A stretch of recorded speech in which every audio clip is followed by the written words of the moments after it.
இப்போ இருக்கிற ஆட்சியாளர்கள் அவங்களுக்கு கைப்பாவையாக இருக்கக்கூடிய சில பேர் வந்து இதை செய்ய ஸ்டார்ட் பண்ணியிருக்கிறாங்க.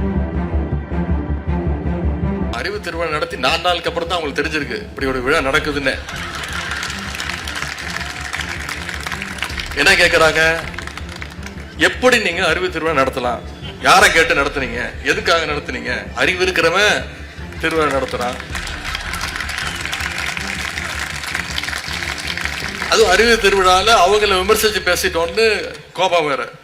எப்படி போலீஸை பார்த்தா திருடனுக்கு பயம் வருமோ, அதனால அறிவுங்கிற வார்த்தையை கேட்டாலே அவங்களுக்கு அதிர்ச்சி. சுகாதார மேம்பாட்டை பத்தி பேசும்போது கிருமிகளை பத்தி பேசாம இருக்க முடியுமா? கிருமிகிட்ட எப்படி நம்ம விலகி நிக்கணுங்கிறதுக்காகத்தான் பேசினாதான் சுகாதார மேம்பாட்டை பத்தி நம்ம தெளிவா பேச முடியும். அது போலத்தான் அறிவு திருவிழால கொள்கைகளை பத்தி பேசும்போது கொள்கையற்ற கும்பலுடைய ஆபத்தை பற்றி இங்க பேசியவங்க சில பேர் சுட்டி காட்டி இருக்கிறாங்க. இதையெல்லாம் நம்ம பொருட்படுத்த வேண்டிய அவசியம் இல்லை.